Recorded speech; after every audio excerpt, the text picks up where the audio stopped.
Ladies and gentlemen, this video is going to be about a review of the test and in regards to how you can use your calculator properly. So without further ado, let's go quickly start into it.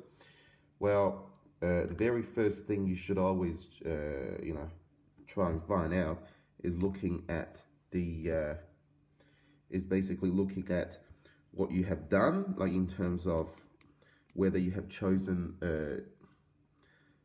exact. You must have chosen the exact. Go to make default. If you say okay, it only works once, but of course if you go to okay, if you do make default, it basically allows it to be constantly there. So like for these questions, look, I'm typing in questions that's from the actual formative test, how you can do it in lifetime. Look at this. It automatically does the things for you. Okay, I don't think you even need to have the multiplication sign.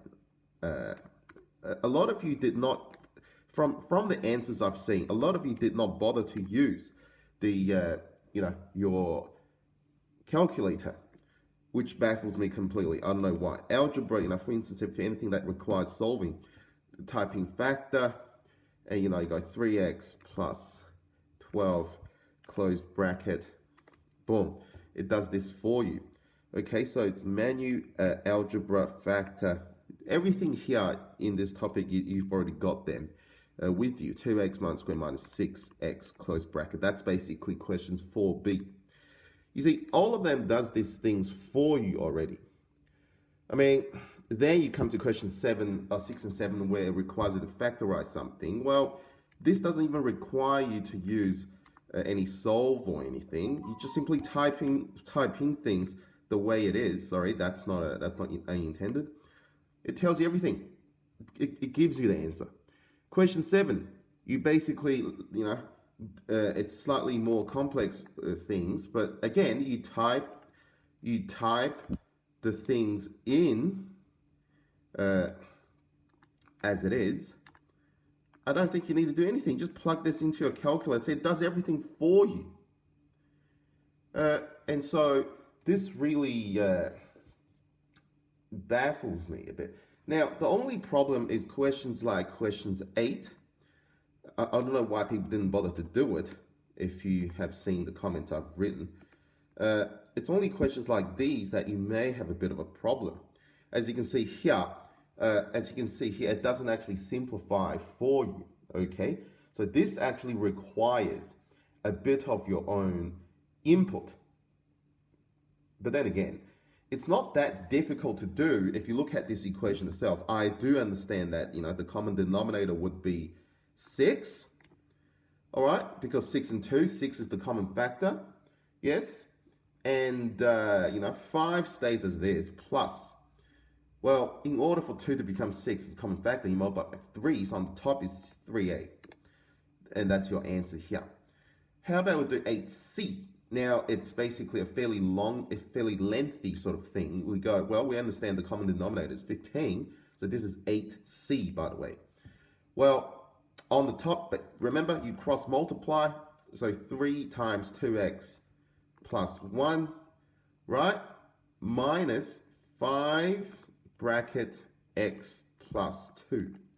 Boom! Instantly gets you your answer, okay? So fairly straightforward, done. That's pretty much it. And then, oh my goodness, like then we come to question 9. Question 9, that was not well done either because people didn't bother to use calculator once again. So menu, algebra, solve 5x. I was scratching my head saying why people let this blank. All you need to do is type this into your calculator. If you're making a cheat sheet, you might want to put this in your calculator. Look at this, done immediately. And then you need to prove that this answer works by substituting your questions back onto the thing. So 5 times 3 plus 2, does that equal to 17? Yes, it does. Okay, well, let's try this again. How about we do 9b? Menu, algebra, solve 3 bracket 2x minus 3 bracket equals to 4x, comma, x. Boom, tells you that answer, okay? All you need to do is substitute that value back in, but you need to do it separately twice.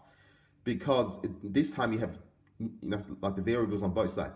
3 times, so basically 3 brackets 2 times fraction 9 over 2 minus 3, okay? That's 18. Then the right hand side is 4x, so 4 times fraction 9 over 2. Now, if our answer is correct, we should be getting the same answer for both. Do they both equal to 17? Yes, they do. Done. Okay, how about we do one last one? How about we do something called 9D, which is the most difficult looking one, but hardly the hardest.